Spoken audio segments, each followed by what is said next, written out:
This is your NBC Action News Station. It's 10 a.m. Time for your everyday getaway. Kansas City Live. Now, here are Meredith Haynes and Brett Anthony. Then what kind of mom are you, and how can you mesh your personality with your child's for an easier relationship? One book reveals all. See where you fall. Welcome back to Kansas City Live. Kansas City parents might learn a thing or two or three or four or five inside the pages of a new book by a Metro mom. Susan Crook is the author of Personality Insights for Moms. Good morning, Susan. Thanks for coming in. Good morning, Brett. Thank you. This book is really a self-help guide, I guess, on how to discipline your kids, how to get through conflicts with your kids. But you have one thing that's interesting on here, and it's DISC, D-I-S-C. What is that? Describe that for us. Well, DISC is the human model of human behavior that we use according to personality styles. D words, for example, would be driven, doers, decisive, dogmatic type personalities. The I word would be inspiring, interactive, influential personalities.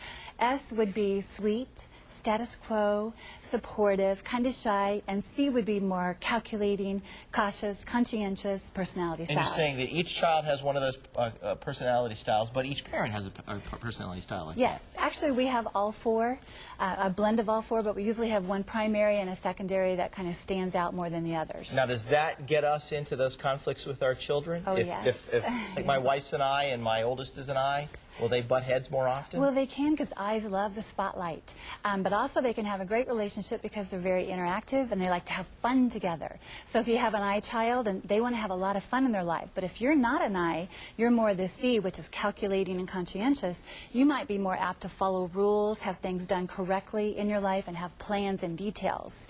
But then if you have that I child who's the opposite, it can be very conflictatory, trying to figure out why do they always just want to have fun, not do their homework, and not settle down and do what they're supposed to do. So how do we avoid that? I mean, do we have to be more flexible as parents then? We do, in terms of understanding that, and in terms of seeing their personality style and know what makes them tick. If you say we're a C parent and you like to follow the rules, and you have that I child, then you can set parameters and guidelines throughout, say, homework assignments. When an I child normally do their 6-week term paper, they'd start it the night before. And so you can help set guidelines throughout that time. On Monday each week you're going to have this to accomplish and to get done. So you can help them by bringing up their C and working with that and helping them be more successful that way. Okay, so we don't really necessarily want to incite the conflict with them, but we want them to do what we're asking them. But there seems to be at some point a little bit of trickery involved here. Well, there is, and that's the motivation chapters in the book that I talk about in terms of how to motivate.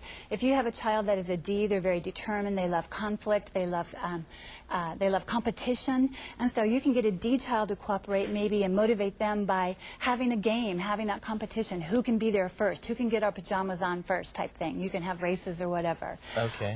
With an I, the same thing with consequences or conflict. When you have an I child, they love being around friends, they love having fun, they love talking on the telephone if they're a little bit older. So a consequence for an I child would be to keep them from maybe not being allowed to be with their friends so much, or not to be able to talk on the phone so much. Compared to a C child, that may not be important to the C child. They're much more task-oriented. Yeah. Compared to the I child is very people-oriented. Susan Crook, thank you very much. There's Thanks, a lot Brett. to talk about. There's a lot. That's why you need to get this book. Susan is having a book signing this Saturday at 1 o'clock. It's at the store, Mardell's in Overland Park there at 119th and Metcalf. Copies of the book are just $13.95. But we've got a special copy for one viewer right now. The 8th caller to 816-576-7141 will get their own autographed copy. Good luck and good luck parenting. Meredith?